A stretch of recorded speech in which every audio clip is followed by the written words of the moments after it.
ಒಂದು ಲುಕ್ ಸಖತ್ತಾಗಿರುತ್ತೆ ಇಲ್ಲ ಖರಾಬ್ ಆಗಿರುತ್ತೆ. ಆ ತರ ಮಾಡ್ಬಿಟ್ಟಿದ್ದಾರೆ ಈ ಗಾಡಿನ. ಸಸ್ಪೆನ್ಷನ್ ಸ್ಮೂತ್ ಇದ್ದಷ್ಟು ಕಾರ್ನರಿಂಗ್ ಅಲ್ಲಿ ಲೀನ್ ಮಾಡೋದಕ್ಕಾಗಲ್ಲ ಗಾಡಿನ. ಒಂದು ಒಳ್ಳೆ ಸ್ಪೋರ್ಟ್ಸ್ ಬೈಕು, ಒಂದು ಟೂರಿಂಗ್ ಕೆಪಾಬಿಲಿಟಿ ಇರೋಂಥದ್ದು ಬೇಕು ಅಂತ ಅಂದ್ರೆ ನೀವು ಜಿಕ್ಸರ್ SF ನೀವು ಆರಾಮಾಗಿ ಕಣ್ಣು ಮುಚ್ಕೊಂಡು ಬಂದ್ಬಿಡ್ಬೋದು. ನೀವು ಏನ್ ಗುರು ನಮಗೂ ಒಂದು ಹುಡುಗಿ ಬೇಡವಾ? ಬೇಡ ಬಿಡಿ, ಈಗಲೇ ಆರಾಮಾಗಿದ್ದೀನಿ. ಇಷ್ಟು ಹೇಳಕ್ ಇಷ್ಟಪಡ್ತೀನಿ. ಓಕೆ ಫ್ರೆಂಡ್, ಬಾಯ್. ಒಂದು ಗಾಡಿಗೆ 1000 ಜನ 100 ಹೇಳ್ತಾರೆ, ಅದನ್ನೆಲ್ಲ ಕೇಳ್ಕೊಂಡು ಹೋಗಿ ನೀವು ತಗೊಳಕ್ಕಾಗಲ್ಲ. ನೀವು ಯಾವ್ದಕ್ಕೂ ಒಂದ್ಸಲ ಹೋಗಿ ಟೆಸ್ಟ್ ರೈಡ್ ಮಾಡಿ ಆಮೇಲೆ ತಗೊಳ್ಳೋದು ಅಂತ ಹೇಳೋದಕ್ಕೆ ಇಷ್ಟಪಡ್ತೀನಿ. ಈ ಬೈಕ್ ಕಮ್ಯುನಿಟಿಲಿ 150cc ತುಂಬಾ ಅಂಡರ್ ರೇಟೆಡ್ ಬೈಕ್ ಅಂತ ನನ್ನ ಯಾವ್ದಾದ್ರು ಕೇಳಿದ್ರೆ ನೀವು ಜಿಕ್ಸರ್ SF ನೇ ನಾ ಹೇಳೋದು.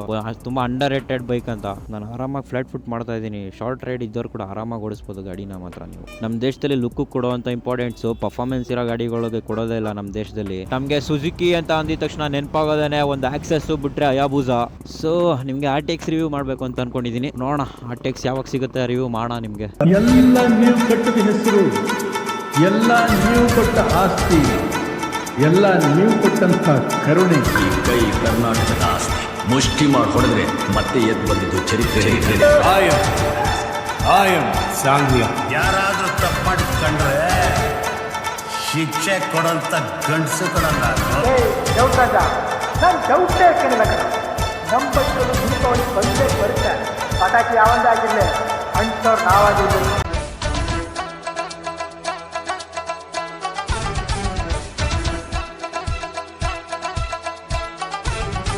ಹಲೋ ಗೈಸ್, ಎಲ್ಲರೂ ಹೇಗಿದ್ದೀರಾ? ಐ ಹೋಪ್ ಎಲ್ಲರೂ ಕೂಡ ಚೆನ್ನಾಗಿದ್ದೀರಾ ಅಂತ ಅನ್ಕೊಂಡಿದ್ದೀನಿ. ನಾನು ನಿಮ್ಮ ಪ್ರಶು ಕನ್ನಡಿಗ. ಇವತ್ತು ನಮ್ಮ ಮುಂದೆ ಇದೆ ಜಿಕ್ಸರ್ SF 150 ಗೈಸ್. ಯಾರ್ಯಾರು ಹೊಸದಾಗಿ ಮೊದಲು ನನ್ನ ಅಕೌಂಟ್ ಚೆಕ್ ಮಾಡ್ತಾ ಇದ್ದೀರಾ, ಪ್ಲೀಸ್ ಹೋಗಿ ಸಬ್ಸ್ಕ್ರೈಬ್ ಮಾಡಿ ಗೈಸ್. ಸಪೋರ್ಟ್ ಬೇಕು ನಿಮ್ಮದು ನನಗೆ. ನಿಮ್ಮ ಸಪೋರ್ಟ್ ಇದ್ರೆ ಇನ್ನೂ ಹೊಸ ಕಂಟೆಂಟ್ಗಳು ಮಾಡ್ತಾ ಇರ್ತೀನಿ, ಹೊಸ ಗಾಡಿಗಳನ್ನು ಕೂಡ ತರ್ತಾ ಇರ್ತೀನಿ. ಫ್ರಂಟ್ ಅಲ್ಲಿ ನಿಮ್ಗೆ ಫುಲ್ LED ಹೆಡ್ ಲ್ಯಾಂಪ್ ಸಿಗ್ತಾ ಇದೆ ನಿಮ್ಗೆ, ಮತ್ತೆ ಹಾಲೋಜನ್ ಇಂಡಿಕೇಟರ್ ಸಿಗ್ತಾ ಇರೋದು. ಅದರಲ್ಲಿ ನಿಮ್ಗೆ ಸಿಂಪಲ್ ಟೈಲ್ ಲ್ಯಾಂಪ್ ಡಿಸೈನ್ ಕೊಟ್ಟಿದ್ದಾನೆ. ಒಂದು ಟೈಲ್ ಲ್ಯಾಂಪ್ ಇದೆ, ಮತ್ತೆ ಇಂಡಿಕೇಟರ್ ಕೂಡ ಹಾಲೋಜನ್ ಇದೆ. ಟೈಲ್ ಲ್ಯಾಂಪ್ LED ಇರೋದು. ಟಗ್ಗರ್ ಕೊಟ್ಟಿದ್ದಾರೆ. ಅದು ಎಷ್ಟು ಚೆನ್ನಾಗಿ ಕಾಣಿಸ್ತಿದೆಯೇನೋ ಗೊತ್ತಿಲ್ಲ, ನನಗಂತೂ ಕೂಡ ಟೈರ್ ಅಗ್ಗರ್ ಚೆನ್ನಾಗಿ ಕಾಣಿಸಲ್ಲ. ಗಾಡಿ ಒಂದು ಲೆವೆಲ್ ನೋಡೋದಕ್ಕೆ ಲುಕ್ ಆಗಿದೆ, ಬಟ್ ಗಾಡಿ ತುಂಬಾ ಸಖತ್ತಾಗಿದೆ ಅಂತಾನೂ ಅಲ್ಲ, ನೋಡೋದಕ್ಕೆ ಚೆನ್ನಾಗಿಲ್ಲ ಅಂತಾನೂ ಅಲ್ಲ. ಈ ಗಾಡಿಲಿ ಕಿತ್ಕೋ ವಿಂಡ್ ಬ್ಲಾಸ್ಟ್ ಮಾತ್ರ ಭಯಂಕರ ವಿಂಡ್ ಬ್ಲಾಸ್ಟ್ ಇದೆ ಈ ಗಾಡಿಲಿ. ಸ್ಪೋರ್ಟ್ಸ್ ಟೂರರ್ ಆಗಿರೋದ್ರಿಂದ ನೇಕೆಡ್ ಗಿಂತ ಜಾಸ್ತಿ ವಿಂಡ್ ಬ್ಲಾಸ್ಟ್ ಇದೆ ಗೈಸ್ ಈ ಗಾಡಿಲಿ. ನೇಕೆಡ್ ಗಾಡಿಲಿ ಏನ್ ವಿಂಡ್ ಬ್ಲಾಸ್ಟ್ ಫೀಲ್ ಆಗುತ್ತಲ್ಲ, ಸೇಮ್ ಹಂಗೇನೆ ಫೀಲ್ ಆಗ್ತಾ ಇದೆ. ಇಲ್ಲಿ ಕೊಟ್ಟಿದ್ದಾರಲ್ಲ ಈ ವಿಂಡ್ಶೀಲ್ಡ್ ಏನಕ್ಕೆ ಯೂಸ್ ಇಲ್ಲ ಗೈಸ್, ಸುಮ್ನೆ ಕೊಟ್ಟಿರೋದು ಶೋಕಿಗೆ. ಈ ಗಾಡಿ ಫುಲ್ಲು ಫೇಡ್ ಬೈಕ್ ಅಂತ ಹೇಳೋದಕ್ಕಾಗೋದೇ ಇಲ್ಲ, ಯಾಕಂದ್ರೆ ಫುಲ್ಲಿ ಫೇಡ್ ಬೈಕ್ ಆದ್ರೆ ನಮ್ಗೆ ವಿಂಡ್ ಬ್ಲಾಸ್ಟ್ ಇರೋದೇ ಇಲ್ಲ. ಈ ಗಾಡಿಲಿ ಕಿತ್ಕೋ ವಿಂಡ್ ಬ್ಲಾಸ್ಟ್ ಆಗ್ತಾ ಇದೆ. ಇನ್ನ ಗಾಡಿ ಬ್ರೇಕ್ಸ್ ಬಗ್ಗೆ ಹೇಳೋದಾದ್ರೆ ನಿಮ್ಗೆ ಬೈ ಬ್ರೇಕ್ ಕ್ಯಾಲಿಪರ್ ಕೊಟ್ಟಿದ್ದಾರೆ. ಇನ್ನ ಡಿಸ್ಕ್ 266mm ಡಿಸ್ಕ್ ಬ್ರೇಕ್ ಸಿಗ್ತಾ ಇದೆ. ಸಿಂಗಲ್ ಚಾನಲ್ ABS ಇರೋದು ಈ ಗಾಡಿಲಿ. ಇನ್ನ ರೇರ್ ಬ್ರೇಕ್ ನೋಡೋದಾದ್ರೆ ಇದರಲ್ಲೂ ಬೈ ಬ್ರೇಕ್ ಕ್ಯಾಲಿಪರ್ ಕೊಟ್ಟಿದ್ದಾರೆ. 240mm ಡಿಸ್ಪ್ಲೇ ಸಿಗ್ತಾ ಇದೆ. ರೇರ್ ABS ಇಲ್ಲ, ಫ್ರಂಟ್ ಮಾತ್ರ ABS ಇರೋದು ಈ ಗಾಡಿಲಿ. ಓಹೋ, ಬ್ರೇಕಿಂಗ್ ಮಾತ್ರ ನೆಕ್ಸ್ಟ್ ಲೆವೆಲ್ ಇದೆ ಅಂತ ಅನ್ಕೊಳ್ಳಿ. ಲೆವೆಲ್ ಇದೆ, ಆದ್ರೆ ನೀವು ಬೀಜಕ್ಕೆ ಒಂದು ಇನ್ಶೂರೆನ್ಸ್ ಮಾಡಿಸ್ಬಿಡಿ ಯಾವ್ದಕ್ಕೂ. ಬ್ರೇಕ್ ಹಿಡಿದಾಗ್ಲೆಲ್ಲ ಹೋಗೋ ಟ್ಯಾಂಕ್ ಕಚ್ಕೊಳ್ಳುತ್ತೆ ಗಾಯ್ಸ್. ಗಾಡಿಲಿ ನಿಮ್ಗೆ ಫ್ರಂಟ್ ಟೆಲಿಸ್ಕೋಪಿಕ್ ಸಸ್ಪೆನ್ಷನ್ ಸಿಗ್ತಾ ಇದೆ. ರೇರು ಮೋನೋಶಾಕ್ ಸಸ್ಪೆನ್ಷನ್ ಸಿಗ್ತಾ ಇದೆ. ಇದರಲ್ಲಿ ನಿಮ್ಗೆ ಇದರಲ್ಲಿ ಅಡ್ಜಸ್ಟಬಲ್ ಸಿಗುತ್ತೆ. ಪ್ರಿಲೋಡ್ ಅಡ್ಜಸ್ಟ್ ಮಾಡ್ಕೋಬಹುದು ನೀವು, ಅಷ್ಟು ಬಿಟ್ರೆ ಬೇರೇನಿಲ್ಲ. ಗಾಡಿ ಸಸ್ಪೆನ್ಷನ್ ಸಾಕಾಗಿದೆ, ತುಂಬಾ ಸ್ಮೂತ್ ಆಗಿದೆ. ಕಾರ್ನರಿಂಗ್ ಅಲ್ಲಿ ಸ್ವಲ್ಪ ನಮಗೆ ಬಂಪಿ ಫೀಲ್ ಆಗುತ್ತೆ. ಸಸ್ಪೆನ್ಷನ್ ಸ್ಮೂತ್ ಇದ್ದಷ್ಟು ಕಾರ್ನರಿಂಗ್ ಅಲ್ಲಿ ಲೀನ್ ಮಾಡೋದಕ್ಕಾಗಲ್ಲ ಗಾಡಿನ. ಫ್ರಂಟ್ ಟೈರ್ ಬಗ್ಗೆ ಹೇಳೋದಾದ್ರೆ ನಿಮ್ಗೆ 100/80 17 ಇಂಚ್ ವೀಲ್ ಸಿಗ್ತಾ ಇದೆ ಟ್ಯೂಬ್ಲೆಸ್. ರೇರ್ ನಿಮ್ಗೆ 140/60 17 ಇಂಚ್ ವೀಲ್ ಸಿಗ್ತಾ ಇದೆ. ಎರಡು ಕೂಡ 17 ಇಂಚ್ ವೀಲ್, ಮತ್ತೆ ಎರಡು ಕೂಡ ಟ್ಯೂಬ್ಲೆಸ್ ಟೈರ್ ಆಗಿರೋದ್ರಿಂದ ಒಂದು ಒಳ್ಳೆ ಸ್ಪೋರ್ಟ್ಸ್ ಬೈಕು, ಒಂದು ಟೂರಿಂಗ್ ಕೆಪಾಬಿಲಿಟಿ ಇರೋಂಥದ್ದು ಬೇಕು ಅಂತ ಅಂದ್ರೆ ನೀವು ಜಿಕ್ಸರ್ SF ನೀವು ಆರಾಮಾಗಿ ಕಣ್ಣು ಮುಚ್ಕೊಂಡು ಬಂದ್ಬಿಡ್ಬೋದು ನೀವು. ಇಂಜಿನ್ ಸ್ಪೆಸಿಫಿಕೇಶನ್ ಹೇಳೋದಾದ್ರೆ ನಿಮ್ಗೆ 155cc single cylinder air cooled engine guys ಇರೋದು. 13 bhp 13 Nm ಆಫ್ ಟಾರ್ಕ್, ಮತ್ತೆ 5 ಸ್ಪೀಡ್ ಮ್ಯಾನ್ಯುವಲ್ ಗೇರ್ ಬಾಕ್ಸ್ ಇರೋದು. ಇದರಲ್ಲಿ ಮ್ಯಾನ್ಯುವಲ್ ಎಲ್ಲದಕ್ಕೂ ಮ್ಯಾನ್ಯುವಲ್ ಬರೋದು. ಪರ್ಫಾರ್ಮೆನ್ಸ್ ಬಗ್ಗೆ ಮಾತಾಡಂಗಿಲ್ಲ ಗೈಸ್. ಅಷ್ಟು 13 bhp ಬೇಜಾನ್ ಇದೆ ಗಾಡಿಲಿ. ನಿಮ್ಗೆ ಆರಾಮಾಗಿ ಎಷ್ಟು ಬೇಗ ಹೋಗಿ ಕುತ್ಕೊಬಿಡುತ್ತೆ ಗೊತ್ತಾ, 100 ಗೊತ್ತೇ ಆಗಲ್ಲ. ವೈಬ್ರೇಷನ್ ಇದೆ ಗೈಸ್ ಗಾಡಿಲಿ. ಯಾವ ಗಾಡಿಲಿ ತಾನೇ ವೈಬ್ರೇಷನ್ ಇರಲ್ಲ ಹೇಳಿ. ಈ ಜಪಾನೀಸ್ ಗಾಡಿಗಳು ರಿಲಯಬಿಲಿಟಿಗೆ ಹೇಳ್ ಮಾಡಿದಂತ ಗಾಡಿಗಳು. ಗೇರ್ ಬಾಕ್ಸ್ ಸಖತ್ ಸ್ಮೂತ್ ಇದೆ, ಆದ್ರೆ ನ್ಯೂಟ್ರಲ್ ಬೀಳಕ್ಕೆ ಒಂದೊಂದ್ಸಲ ನಲ್ಲಾಡುತ್ತೆ ಗಾಡಿ. ನೀವು ಯಾವುದೇ ಜಪಾನೀಸ್ ಗಾಡಿಗಳನ್ನ ತಗೊಂಡ್ರು ನೀವು ಒಂದು ಲುಕ್ ಸಖತ್ತಾಗಿರುತ್ತೆ ಇಲ್ಲ ಖರಾಬ್ ಆಗಿರುತ್ತೆ. ಆ ತರ ಮಾಡ್ಬಿಟ್ಟಿದ್ದಾರೆ ಈ ಗಾಡಿನ. ಇದು ಪರ್ಫಾರ್ಮೆನ್ಸ್ ಅಲ್ಲಂತೂ ಸಖತ್ತಾಗಿದೆ, ಲುಕ್ ಅಲ್ಲಿ ಒಂದು ಲೆವೆಲ್ ಓಕೆ ಅಂತಾನೆ ಕೂಡ ಹೇಳ್ಬೋದು. ಅರ್ಥ ಆಯ್ತು ಅನ್ಸುತ್ತೆ. ಇನ್ನು ಗಾಡಿ ಸ್ಪೀಡೋಮೀಟರ್ ಬಗ್ಗೆ ಹೇಳೋದಾದ್ರೆ ನಿಮ್ಗೆ ರಿವರ್ಸ್ LCD ಡಿಸ್ಪ್ಲೇ ಸಿಗ್ತಾ ಇದೆ. ನಿಮ್ಗೆ RPM ಇದೆ, ಮತ್ತೆ ಸ್ಪೀಡ್ ಎಷ್ಟು ಹೋಗ್ತಾ ಇದೀರಾ ಅಂತ ತೋರಿಸುತ್ತೆ. ಅದ್ ಬಿಟ್ರೆ ನಿಮ್ಗೆ ನ್ಯೂಟ್ರಲ್ ಯಾವ ಗೇರ್ ಅಲ್ಲಿ ಇದೀರಾ ಅಂತ ತೋರಿಸುತ್ತೆ. ಓಡೋಮೀಟರ್ ಇದೆ, ಟ್ರಿಪ್ ಅದನ್ನು ಕೂಡ ಸೆಟ್ ಮಾಡಬಹುದು. ನಿಮ್ಗೆ ಮೇಲ್ಗಡೆ ನಿಮ್ಗೆ ಫ್ಯೂಲ್ ಗೇಜ್ ಇಂಡಿಕೇಶನ್ ತೋರಿಸ್ತದೆ, ಮತ್ತೆ ಟೈಮ್ ಕೂಡ ಇಲ್ಲೇ ತೋರಿಸ್ತದೆ. ಮತ್ತೆ ಇದರಲ್ಲಿ ಬ್ಲೂಟೂತ್ ಕನೆಕ್ಟಿವಿಟಿ ಇದೆ, 10x10 ನ್ಯಾವಿಗೇಷನ್ ಇದೆ, ಕಾಲ್ SMS ಅಲರ್ಟ್ ಇದೆ. ಅದ್ ಬಿಟ್ರೆ ನಿಮ್ಮ ಮೊಬೈಲ್ ಮಾನಿಟರಿಂಗ್ ಕೂಡ ಇದರಲ್ಲೇ ಮಾಡಬಹುದು ಅಂತ ಕೂಡ ಹೇಳ್ತಾರೆ, ಬಟ್ ನನಗೆ ಅಷ್ಟು ಐಡಿಯಾ ಇಲ್ಲ. ಮತ್ತೆ ಗಾಡಿಲಿ ನಿಮ್ಗೆ RPM ಚೆಕ್ ಲೈಟ್ ಕೂಡ ಕೊಟ್ಟಿದ್ದಾರೆ ಇಲ್ಲಿ. ಮತ್ತೆ ಗೈಸ್ ಈ ತರ ರಿವ್ಯೂ ನೋಡಿ ಯಾರ್ಯಾರು ಹೋಗಿ ಬ್ರೀಫ್ ಆಗಿ ಹೋಗಿ ಗಾಡಿ ತಗೋತೀರಾ ಅವ್ರಿಗೆಲ್ಲರಿಗೂ ಹೇಳೋದು ಒಂದೇನೆ, ಒಂದು ಗಾಡಿಗೆ 1000 ಜನ 100 ಹೇಳ್ತಾರೆ, ಅದನ್ನೆಲ್ಲ ಕೇಳ್ಕೊಂಡು ಹೋಗಿ ನೀವು ತಗೊಳಕ್ಕಾಗಲ್ಲ. ನೀವು ಯಾವ್ದಕ್ಕೂ ಒಂದ್ಸಲ ಹೋಗಿ ಟೆಸ್ಟ್ ರೈಡ್ ಮಾಡಿ ಆಮೇಲೆ ತಗೊಳ್ಳೋದು ಅಂತ ಹೇಳೋದಕ್ಕೆ ಇಷ್ಟಪಡ್ತೀನಿ. ನೀನು ಮಾತು ಏನಾರು ಕೇಳಿದ್ರೆ ಮುಂಡ ಮುಚ್ಕೊಂಡು ಹೊಡೋಗ್ತೀನಿ ಕಣಲೇ ಒಡೆ. ಗಾಡಿ ಗ್ರೌಂಡ್ ಕ್ಲಿಯರೆನ್ಸ್ ಬಗ್ಗೆ ಹೇಳೋದಾದ್ರೆ 165 ಗ್ರೌಂಡ್ ಕ್ಲಿಯರೆನ್ಸ್ ಇದೆ. ಇಂಡಿಯನ್ ರೋಡ್ಗೆ ತುಂಬಾ ಬೇಜಾನಾಯ್ತು ಗೈಸ್, ಎಲ್ಲೂ ಕೂಡ ಗಾಡಿ ಟಚ್ ಆಗಲ್ಲ. ಇದು ಸ್ಪೋರ್ಟ್ಸ್ ಟೂರರ್ ಆಗಿರೋದ್ರಿಂದ ತುಂಬಾ ಹೈಟ್ ಇದೆ ಒಟ್ಟಿನಲ್ಲಿ. ಗ್ರೌಂಡ್ ಕ್ಲಿಯರೆನ್ಸ್ ಮಾತ್ರ ಸಖತ್ತಾಗಿದೆ. ನಮ್ಮ ದೇಶದಲ್ಲಿ ಲುಕ್ ಕೊಡುವಂತ ಇಂಪಾರ್ಟೆನ್ಸ್ ಪರ್ಫಾರ್ಮೆನ್ಸ್ ಇರೋ ಗಾಡಿಗಳಿಗೆ ಕೊಡೋದೇ ಇಲ್ಲ ನಮ್ಮ ದೇಶದಲ್ಲಿ.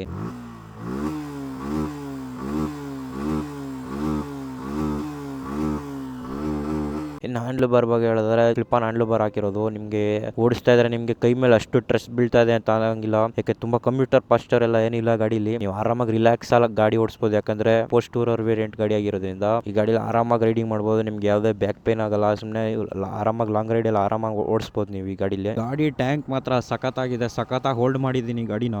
ಹೆಂಗ್ ತಪ್ಕೋಬಹುದು ಗೊತ್ತಾ, ಗಾಡಿಲಿ ತಪ್ಕೊಂಡ್ ಮನೆಗೆ ಓಡ್ಬೋದು. ಆ ಲೆವೆಲ್ ಕಂಫರ್ಟ್ ಇದೆ ಗಾಡಿಲಿ ಮಾತ್ರ. ನಿಮ್ಗೆ ರೈಡಿಂಗ್ ಪೋಸ್ಚರು, ಆ ಲೆಗ್ ರೂಮು ಎಲ್ಲ ಸಖತ್ತಾಗಿದೆ ಒಟ್ಟಿನಲ್ಲಿ. ಹುಡುಗಿರು ತಪ್ಕೊಳ್ಳೋ ಅಂತ ವಯಸ್ಸಲ್ಲಿ ಗಾಡಿನ ತಪ್ಕೊಂಡಿದ್ದೀನಿ ನಾನು. ಏನು ಹೇಳ್ತೀರಾ ಹೇಳಿ?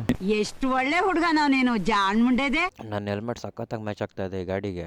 ಅದು ಯಾಕಂದ್ರೆ ಸ್ವಲ್ಪ ನಿಯೋನ್ ಸ್ಟ್ರೈಪ್ ಇರೋದ್ರಿಂದ ಗಾಡೀಲಿ ನನ್ನ ಹೆಲ್ಮೆಟ್ ಅಲ್ಲಿ ಕೂಡ ನಿಯೋನ್ ಸ್ಟ್ರೈಪ್ ಇದೆ. ಅದರಿಂದ ಗಾಡಿ ಸ್ವಲ್ಪ ಮ್ಯಾಚ್ ಆಗ್ತಾ ಇದೆ ನನ್ನ ಹೆಲ್ಮೆಟ್ ಗಾಡಿಗೆ ಸಖತ್ತಾಗಿ. ಈ ಸೀಟ್ ಹೈಟ್ ಬಗ್ಗೆ ಹೇಳೋದಾದ್ರೆ ನಿಮಗೆ 795 ಇದೆ. ನನಗೆ ಎಷ್ಟು ಆರಾಮಾಗಿ ಎಡಕ್ಸುತ್ತೆ ಅಂದ್ರೆ ಕಾಲು 5 ಫೀಟ್, ನಾನು 5'3", 5'4" ಇದೀನಿ ನಾನು. ಆರಾಮಾಗಿ ಫ್ಲಾಟ್ ಫುಟ್ ಮಾಡ್ತಾ ಇದ್ದೀನಿ. ಶಾರ್ಟ್ ರೈಡರ್ಸ್ಗೆ ಇನ್ನೂ ಕೂಡ ಈಸಿ ಆಗುತ್ತೆ ಗಾಡಿನ ಹ್ಯಾಂಡಲ್ ಮಾಡೋದಕ್ಕೆ. ಗಾಡಿ ಸೀಟ್ ಹೈಟ್ ನೋಡಿ ನಾನು ಆರಾಮಾಗಿ ಫ್ಲಾಟ್ ಫುಟ್ ಮಾಡ್ತಾ ಇದ್ದೀನಿ. ಶಾರ್ಟ್ ರೈಡ್ ಇದ್ದವ್ರು ಕೂಡ ಆರಾಮಾಗಿ ಓಡಿಸ್ಬೋದು ಗಾಡಿನ ಮಾತ್ರ ನೀವು. ಯಾಕೆ ಗಾಡಿ ವೆಯ್ಟು ಕೂಡ ಅಷ್ಟು ಫೀಲ್ ಆಗೋದಿಲ್ಲ. 148 ಕಿಲೋಸ್ ಇದೆ ಗಾಡಿ ವೆಯ್ಟು. ಓಡಿಸ್ತಾ ಇದ್ರೆ ಅಷ್ಟು ವೆಯ್ಟ್ ಇದೆ ಅಂತ ಅನ್ಸೋದಿಲ್ಲ ನಮ್ಗೆಲ್ಲೂ ಕೂಡ. ನಿಮ್ಗೆ ಇನ್ನು ಗಾಡಿ ಆರನ್ ಕೇಳಿಸಿಲ್ಲಲ್ವಾ? ನನಗೂ ಗಂಟ್ಲು ಕೆಟ್ಟೋಗ್ಬಿಟ್ಟಿದೆ, ಗಾಡಿಗೆ ಆರನ್ಗೂ ಕೂಡ ಗಂಟ್ಲು ಕೆಟ್ಟೋಗ್ಬಿಟ್ಟಿದೆ. ನೋಡಿ TVS ಗಾಡಿಗಳೆಲ್ಲ ಟ್ರೈನಲ್ಲಿ ಪ್ಯಾಕ್ ಆಗಿದೆ, ಲೋಡ್ ಆಗ್ತಾ ಇದೆ. ಇಲ್ಲಿ ತಗೊಂಡಾಗ ಎಲ್ಲೆಲ್ಲೆಲ್ಲ ಡಿಸ್ಟ್ರಿಬ್ಯೂಟ್ ಮಾಡ್ತಾರೋ ಅವ್ರಿಗೆ ಗೊತ್ತು. ನೋಡಿ ಟ್ರೈನಲ್ಲೆಲ್ಲ ಬರೀ ಅವೇನಿದೆ 8 ಇಳಿಸ್ಬಿಟ್ಟು ಗುರು ಈಚೆಗೆ. ಸರ್ವಿಸ್ ನಿಮ್ಗೆ ನಾರ್ಮಲ್ ಜನರಲ್ ಸರ್ವಿಸ್, ನಿಮ್ಗೆ ನಾರ್ಮಲ್ ಸರ್ವಿಸು 1500ದಿಂದ 2000ವರೆಗೂ ನಾವು ಬರ್ಬೋದು ಅಂತ ಅನ್ಕೊಂಡಿದ್ದೀನಿ. ಯಾಕಂದರೆ ಓನರ್ ಹೇಳಿದ ಪ್ರಕಾರ 1500 ಅವನಿಗೆ ಯಾವಾಗಲೂ ಬೀಳ್ತಾನೆ ಇದೆ. 2 ಸರ್ವಿಸ್ ಮಾಡಿಸಿದ್ದಾನೆ ಇದುವರೆಗೂ.